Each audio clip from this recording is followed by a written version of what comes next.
Now, look, the Olympic Games has finished. I've been saying for a while this whole Games felt like one big stunt. It was very woke from start to end. But I will say the big stunt at the end was pretty cool when actor Tom Cruise skydived into the crowd, Kinsey.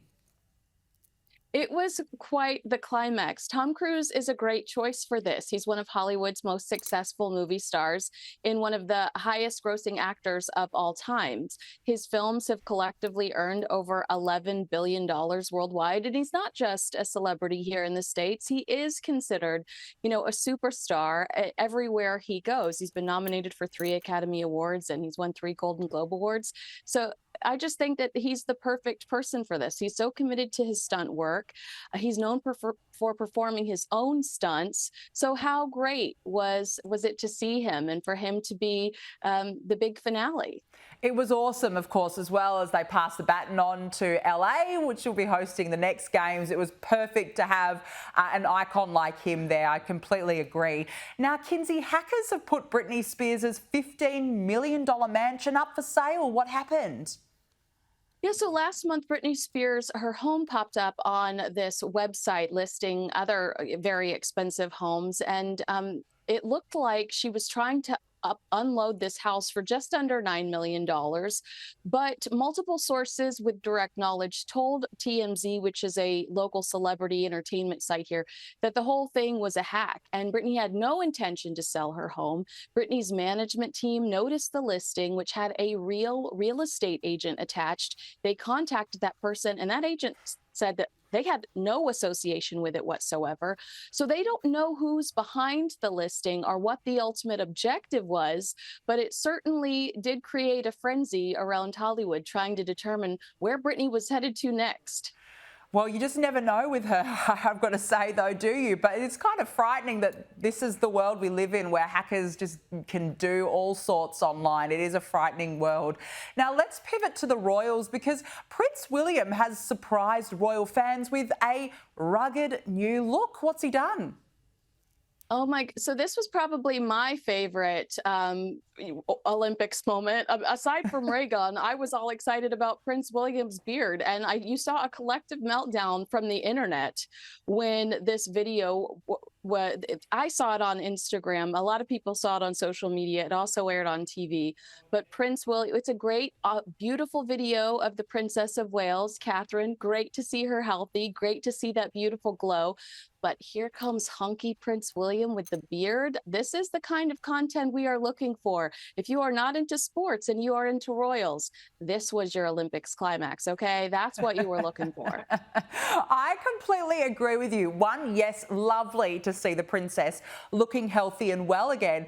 But Prince William looks quite tanned and quite handsome, I've got to say, with that beard. I think that it should be a permanent fixture for the prince. Not that they would, it's probably not part of their dress code, but I completely agree, Kinsey. I thought he looked fantastic in that video. Now, let's talk about Prince Harry now, because he is being encouraged to apologise for his past cocaine use, which he's been quite vocal about, ahead of he and wife Meghan's upcoming trip to Colombia, where, of course, Kinsey, drug-related crime is rife. Isn't this wild? I mean, it sounds kind of petty if if you're glancing at it quickly. But according to the Daily Beast, a friend of Prince William's said Harry admitted to doing coke in his book. His trip to Colombia should include an admission that the country has been destroyed by narco terrorists servicing wealthy drug users in the West, and he should stand up and apologize for his own participation in that disgusting trade. That would be a helpful intervention. I think this is just a sly dig at Prince Harry, a friend of Prince William's trying to remind the world that Prince Harry just so glowingly remembered illicit drug use in his book Spare. Yeah, you're probably right. It's probably just more of a reminder. I just think it's funny it keeps coming up, and they keep also saying if Donald Trump's re-elected, then you never know, they might deport Harry and Meghan to the UK for his past drug use. It's funny that it keeps coming up. Now, Kinsey, questions are being raised about Meghan, who once branded herself as the ultimate feminist, yet she has just finished filming a cookery show to sell herself as a beacon of inspiration and attainability. It sounds sickening to me, but who exactly does Meghan want to be? Well, do you know? I don't know if you remember this. Perhaps you do, because we've Mm. had this story shoved down our throats a million times. But Megan has constantly talked about how she wrote as a young girl executives at Procter and Gamble, asking them to change the commercial for a dish soap. The gloves are, yeah, it was a dish soap. The Mm. commercial said the gloves are coming off. Women are fighting greasy pots and pans with ivory clear. And Megan asked them to change it to people everywhere, so that women wouldn't just be, so we just wouldn't assume women are in the kitchen, right? And Mm. she tells the story so much. I mean, I know the commercial word for word now.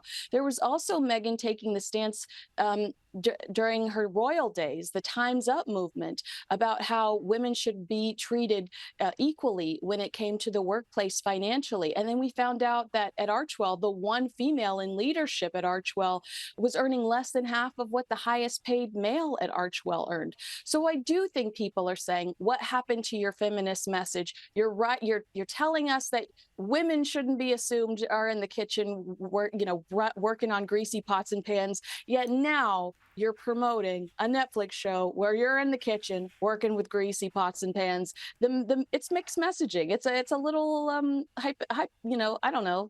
I think that a lot of people are sitting back going, do you guys have a clear vision of what your ultimate objectives are?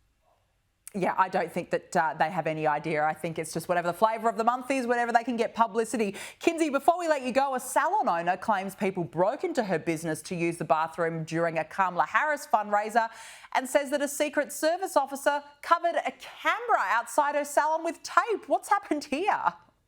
Yeah, so allegedly her salon was right behind Kamala's event, and somebody broke into her. They put duct tape over the camera. At least four people came in and used the bathroom. And when they left, they didn't even lock the place back up again. The Secret Service calling and apologizing to the owner, admitting that their behavior was unacceptable, but to the public, they're not admitting it. I just think that this is frightening, that this is this type of stuff that's happening here in the States. And just truly bizarre as well. Kinsey Schofield, great to chat with you. Thank you so much for joining us on the show.